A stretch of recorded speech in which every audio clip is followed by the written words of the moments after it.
At its peak, Atari was worth more than $2 billion and was the fastest growing company in American history. Then, in the span of 5 years, it handed the entire video game industry to a Japanese toy company. And the man who destroyed it was the very man they hired to save it. To understand what Atari lost, you have to understand what Atari built. In 1972, a 28-year-old engineer named Nolan Bushnell started a company with $500 and a single idea: that people would pay a quarter to play a simple game on a screen. The idea seemed almost absurd. Television was something you watched. The notion that it could watch back, that it could respond to you, was, at that moment, genuinely radical. Pong arrived in a tavern in Sunnyvale, California in November 1972. Within days, the machine broke down. The technician who came to fix it discovered the coin box was jammed, not from a malfunction, but from too many quarters.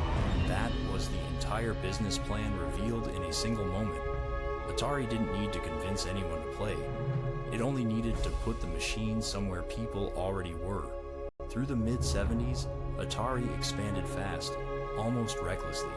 Bushnell was building the culture of Silicon Valley before Silicon Valley had a name. Open offices, engineers in t-shirts, a sense that the rules of serious business simply didn't apply. But rapid growth created a problem Bushnell couldn't engineer his way out of. Atari needed capital, and capital required a kind of corporate discipline the company had never practiced. In 1976, Bushnell sold Atari to Warner Communications for $28 million. He would be gone within 2 years. Warner's money did something extraordinary. It funded the Atari 2600, a home console that let you play different games by swapping cartridges. When it launched in 1977, the concept was still clumsy, still expensive. But by 1980, with the home version of Space Invaders as its anchor title, the 2600 became the must-have object in America. Atari's revenue went from $100 million to $500 million in a single year. Nothing in consumer electronics had ever grown that fast. By 1982, Atari was generating $2 billion a year in revenue. It represented roughly a third of Warner Communications' total profits. The company had become so dominant that it had begun to behave the way dominant companies always eventually do. It stopped being careful. It rushed a port of Pac-Man to the 2600 that was, by almost any measure, a poor version of the arcade original. Then, it commissioned a game based on the film E.T. and gave the developer 5.5 weeks to build it. These were not small missteps. They were symptoms. The E.T. game sold millions of copies, and then millions of copies came back. Retailers, then consumers, then the entire market began to lose faith. If Atari could release something that bad and still charge full price for it, what did any price tag actually mean? The question spread like a rumor. By 1983, the North American video game market was in freefall.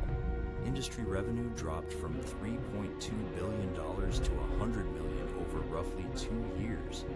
Analysts declared the video game a fad. It was over, they said. The public had simply moved on. Warner Communications, watching its golden division collapse, did what panicked corporations do. It hired a professional manager. Ray Kassar had run Atari since 1978 with a style that was precisely the opposite of Bushnell's. Formal, hierarchical, focused on marketing over engineering.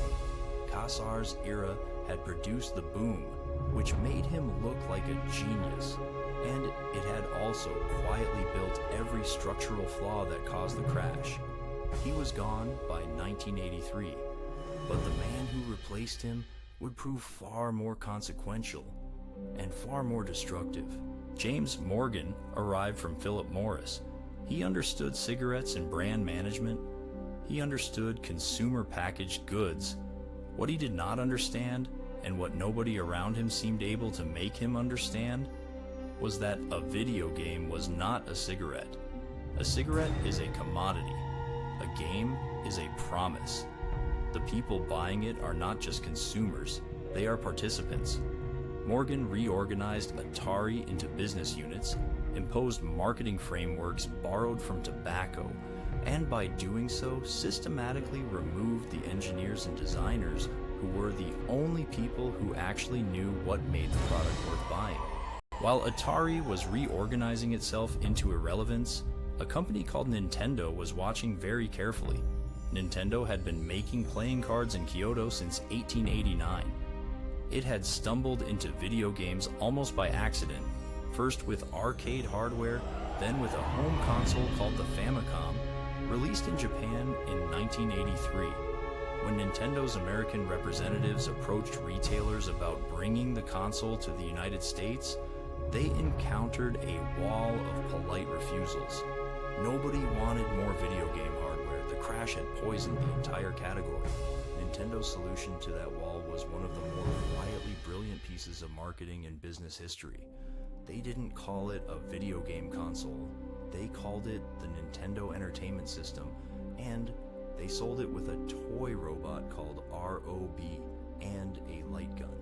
They positioned it in the toy aisle, not the electronics aisle. They offered retailers a return guarantee on unsold units. They made it as easy to say yes as Atari had made it easy to say no. The NES launched in New York in late 1985, and within 18 months it had resurrected an industry everyone had buried. The genius of Nintendo's recovery of the market wasn't just marketing, it was control. Nintendo implemented a licensing system that required every game publisher to submit titles for approval and to manufacture cartridges through Nintendo itself.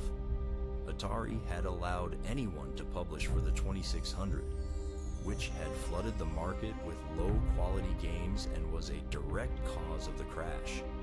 Nintendo had studied that failure with the intention of a company that could not afford to repeat it. Every major structural decision they made was a deliberate inversion of what Atari had done. Atari, meanwhile, was passed from owner to owner like an asset nobody quite knew what to do with. Warner sold the consumer division to Jack Tramiel in 1984, the founder of Commodore, a man famous for brutal cost-cutting, who declared he would win by selling to the masses rather than the classes. The Atari ST computer had genuine technical merit, but the games market had moved. The children who had grown up on Atari were now growing up on Nintendo, and brand loyalty, once lost to a generation, is almost impossible to reclaim. There is a version of this story where Atari is merely unlucky, caught between a speculative bubble and a market correction, victim of forces too large for any company to survive. But that version is not quite honest. The crash of 1983 was not a weather event. It was the direct consequence of decisions Atari made when it was dominant. The decision to prioritize volume over quality, to license indiscriminately, to treat its customers as a captive audience rather than a constituency that had to be earned every single time. By 1990, Nintendo controlled roughly 80% of the American video game market. The company that had invented that market held almost none of it. Nolan Bushnell would spend years watching from the outside, starting other ventures, giving speeches about creativity and disruption. He remained, by all accounts, a genuinely visionary man. But the company he founded had been transformed, first by corporate money, then by corporate thinking, into something that could not survive contact with a competitor that believed in the product more than it believed in the margin. The single structural reason Atari lost was not the crash, and it was not Nintendo, and it was not bad luck. It was the moment Atari stopped being run by people who loved the thing they were selling. Every bad decision that followed, the rushed ports, the indiscriminate licensing, the management consultants imported from industries that had nothing to do with play, flowed from that one original failure. Nintendo understood from the beginning that a video game is not a product you sell once.